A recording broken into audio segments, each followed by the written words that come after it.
In fact, I would say this.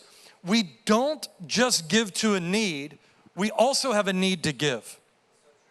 Like, you think of it the other way. If it's like, well, look, I'm only going to give if somebody touches my heart and I get moved, like then I'll give.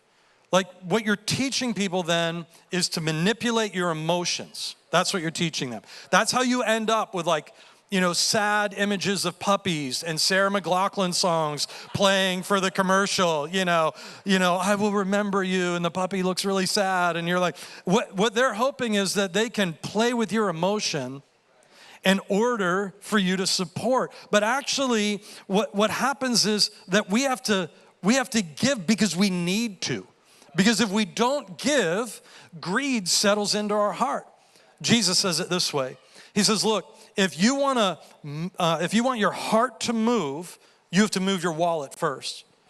So we think if my heart gets moved, then I'll give. Jesus says it the opposite. Here it is, Matthew 6:21. He says, where your treasure is, your heart's going to be there as well.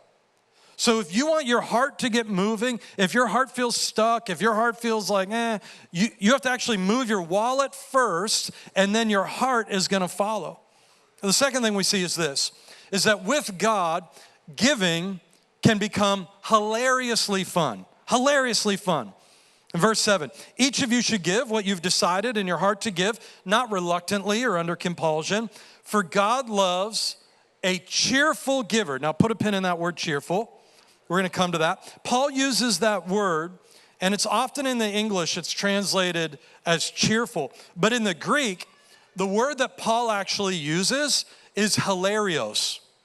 And that's where we get our word hilarious from. So what he's actually saying is God loves a hilarious giver. Like, hilarious doesn't just mean like that was a little funny, I'll chuckle a little bit. It means actually it's extremely funny, extremely amusing to watch this unfold.